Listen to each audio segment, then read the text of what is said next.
Congress is finally getting access to the unredacted Epstein files.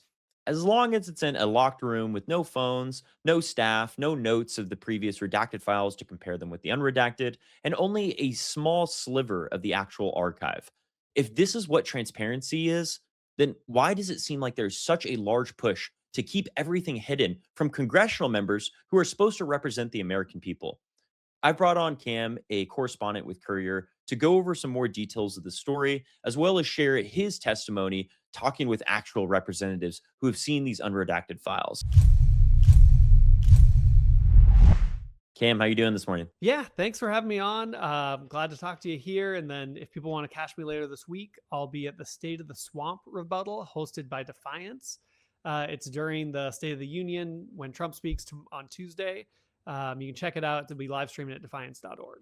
Awesome. Go check it out, everybody. So, Cam, we know that the Department of Justice has released millions of files, but they've been heavily redacted. And that's received criticism from both political ends of the spectrum. People are pretty upset that they're not able to see the full truth of what's happening in their government and who's really shielding these people from accountability. Can you speak a little bit to now that Congress is seeing some of the unredacted files? Is there more of a feeling of transparency or accountability that's happening? Yes and no. More no than yes. There's a little bit more transparency. It's being quickly taken away. As soon as different news reports from what members were getting, the information they were getting from the unredacted section, as soon as they started telling the press, they started losing access. Shortly after the unredacted files were made available, the DOJ stopped allowing them to bring in their own notes. They couldn't before. They could bring in, some paperwork so they could cross reference file names and that sort of thing. But the DOJ quickly shut that down. They also don't allow members to bring staff. They can't use a phone. They can bring blank pieces of paper that they can take notes on. But that's, I mean, try taking notes on 3 million files with a sticky note. It's laughably absurd. And then throughout the whole process, they have someone over their shoulder watching them. I did an interview with Rebecca Ballant from Vermont, where she went in and there's a DOJ staffer who was with her the whole time at this computer, and she thought he was there for tech support, in case something happened or something came up. But then she did have some sort of issue, and the guy was like, "No, that's me. I got to go grab someone." So they were strictly there just to watch everything that she was searching for. Another thing that hasn't really been publicized is that in order for members of Congress to access these computers, they are given a specific login code. Mm. And what that means is that the DOJ has a log of everything that they look through with that code. And so they have it Mm. categorized by member, they have it by who did what and who searched for what. And that's why Pam Bondi was so quickly able to show off those documents, or secretly reveal those burn book papers when she was at that congressional hearing. Yeah, land of the free implementing 1984 style surveillance tactics. That's crazy. Especially when these are people that are elected to be the most powerful representatives in the country. I mean, the congressional branch is supposed to be, Article One. It is the most important out of our three branches of government.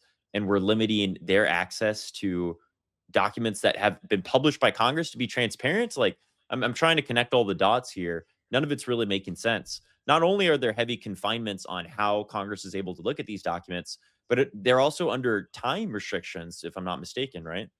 Yeah, they can only be in there for a certain amount of time, which again, when you're searching on these, it's an old computer system too. Mm. Again, I was speaking with Representative Yasmin Ansari from Arizona, and she compared it to browsing the internet in the early 2000s.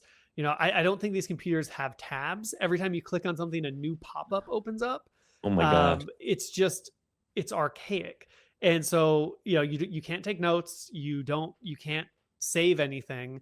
You're on this slow, outdated system, and you can only have a certain amount of time. And you're being spied on the whole time. So if that's what transparency looks like, then then I guess I'm blind. Yeah, it really seems like there's so much pressure on congressional representatives while they're in that immediate moment where I'm sure it already feels pressure to be representative in the American people demanding that there's answers for the Epstein files. On top of that, now you're being watched. You have time restraints. You have outdated tech. It just seems like there's every push to make this as difficult as possible for there to be any transparency. Yeah. And this whole process is in complete violation of the law.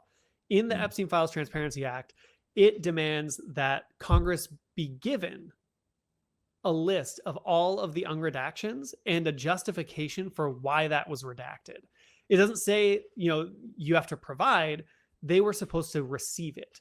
And so instead of every member of Congress receiving a report of what was redacted and why, they're ordered to come to this building for a short amount of time and see what they can find, which is illegal. But it's the Department of Justice, so I guess they're not going to investigate themselves.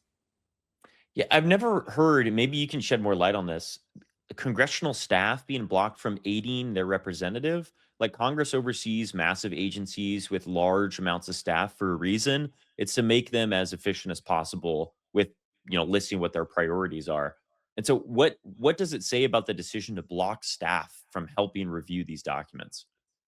Oh, well, again, I mean, preventing staff is preventing an extension of Congress's office, of Congress's power.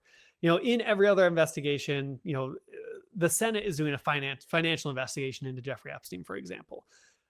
Senator Wyden's been spearheading it, but he isn't the one going through every single document. He's getting the top line, but he's having a dozen staff members go through everything because it takes time. And members of Congress, their time shouldn't be wasted doing these honestly very tedious tasks.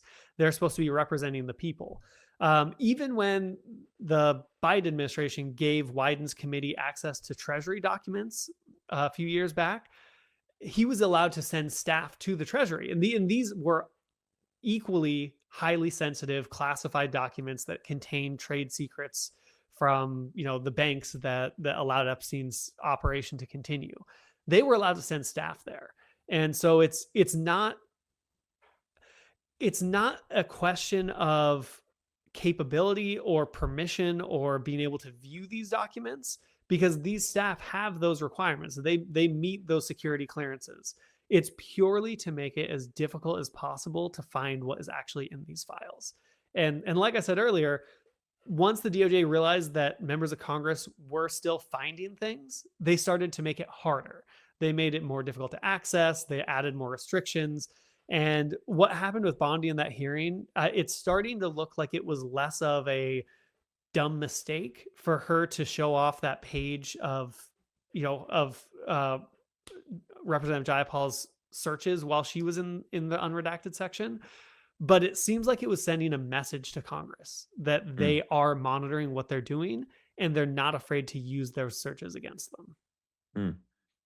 And I'm sure that with how limited Congress has at viewing these documents, they're going in with clear objectives. What are they looking for? Like when in your conversations with representatives, what is their priority list and what it is that they're shifting the documents in order to find? Yeah, well, that's another tricky thing, right? Because a lot of them, they are calling for transparency, but they're trying to represent their constituents. And so because they all have their own goals or plans or initiatives that they're looking for. But it's pretty haphazard. It's a little all over the place.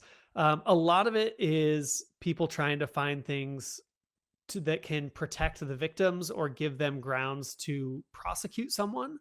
A lot of them, honestly, they're politicians. So a lot of it's politically motivated. People are searching Trump's name. People are searching Lutnick's name, Trump's commerce secretary. But they're looking for things that they can use to prosecute, that they can use to actually bring accountability about for people. They from what I've talked about, it's hard for them to find anything more than salacious emails, just because that is what is by and large just encompasses all of the information, which is interesting. Those emails, there's a lot there, but a lot of them are allegations, a lot of them are coded language, and it's hard to get a congressional subpoena or demand an investigation on innuendo. Right. And so it's hard for them to find what they should be looking for. And at this rate, it would take decades for them to uncover anything. Mm. Is there any hope that we can leave the audience with? Are there representatives that are pushing for more of the transparency or changing the system at least, calling for less guardrails for congressional members? Yeah, yeah. I mean, that's what they want. I think the first and foremost is that the DOJ is breaking the law, like black and white, letter of the law, spirit of the law. This is not it.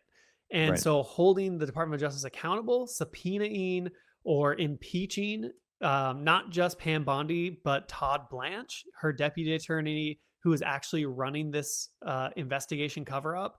He, Mm. before this, just as a refresher, Todd Blanche was Donald Trump's personal criminal attorney. And he is running this in that same mindset. He's not looking for transparency for the people. He's looking to protect his client, Donald Trump. He also said So, on air, like, it's not illegal to party with Jeffrey Epstein. Just like, yeah, what are we doing?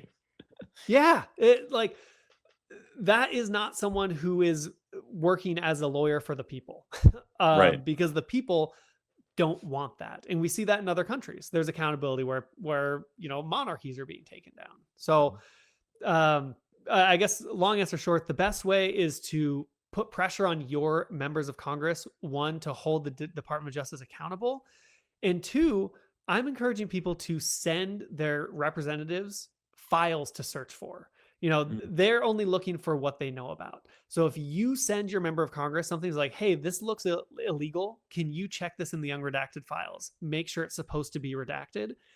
They're going to do it because one, they're going to be curious, and two, they're doing scattershot searches right now, and so any focus. If you're looking to really get into it, there's a lot of financial documents. If you do a search for the acronym KYC for Know Your Customer or SARS for Suspicious Activity Report, those will bring up financial documentation from Epstein's banks that show who he made financial transactions with and who was benefiting from his sex trafficking ring. If you and the names of these people aren't victims, they're people who paid him or received money, but their names are redacted. So if you look at those up in the Justice Department's files, send those file names to your member of Congress, then they will begin. They can search for them, and that can push some actual accountability. Absolutely. Well, thank you, Cam. I really appreciate you coming on and shedding light on this. I mean, it's great that Congress is getting access to the unredacted files, but only part of them with all of these conditions that the DOJ is enforcing on them. We need more transparency. And the only way that that comes about is by exposing the truth to more people so they do demand more from their elected officials. Absolutely. We got this far because the people demanded it, but the people's job is not over yet. Appreciate you coming on, Cam. If you want to see more of Cam and other awesome members of Courier, you can tune in to the State of the Swamp that's happening at the same time as the State of the Union. Should be on Tuesday as Trump is giving his speech. Go to defiance.org. They're a great group who is giving you the real scoop on all of the spin that Donald Trump is trying to put on these scandals and corruption.